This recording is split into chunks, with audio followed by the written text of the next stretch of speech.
বিজ্ঞানী, আর্কিটেক্ট, কারিগর সকলে মিলে এক অত্যাধুনিক মন্দির তৈরি করছেন অযোধ্যায়। আসুন দেখে নিই কি কি আশ্চর্যজনক ব্যাপার থাকছে অযোধ্যার রাম মন্দিরে।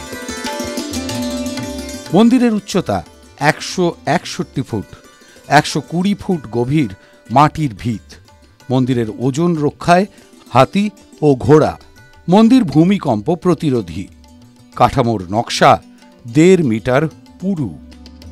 Central building research institute CBRI Roorkee দ্বারা অযোধ্যায় নির্মিত শ্রী রাম মন্দিরের বিল্ডিংটি এমন বিশেষ শিল্প এবং প্রযুক্তি ব্যবহার করে ডিজাইন করা হয়েছে যে এটি কমপক্ষে 1000 বছরেও নষ্ট হবে না।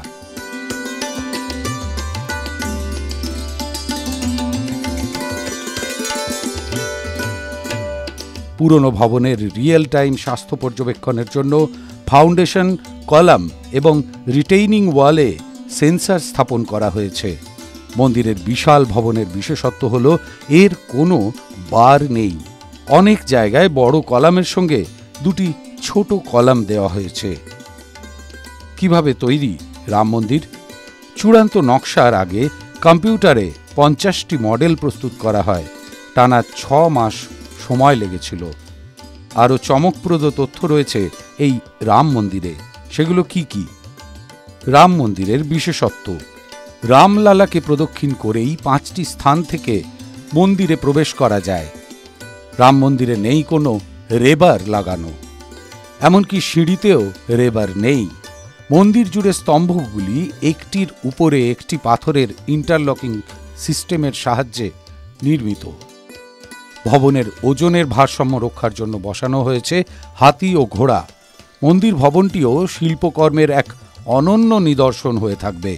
পুরো ভবনের ওজনের ভারসাম্য রক্ষার জন্য বিভিন্ন স্থানে ভারী হাতি ও ঘোড়ার মূর্তি স্থাপন করা হয়েছে।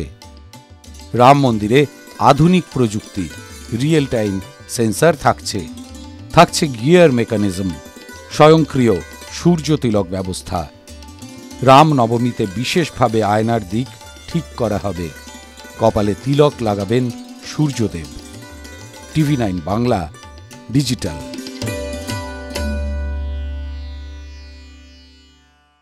ভারতের সবচেয়ে বড় নিউজ নেটওয়ার্ক TV9 আর আমরা TV9 বাংলা। তোলপাড় করা সব খবর।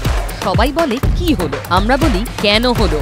খবরের ভিতরের খবর, সোজা সাপটা, স্পষ্ট বিশ্লেষণ। TV9 বাংলা, না দেখলেই নয়।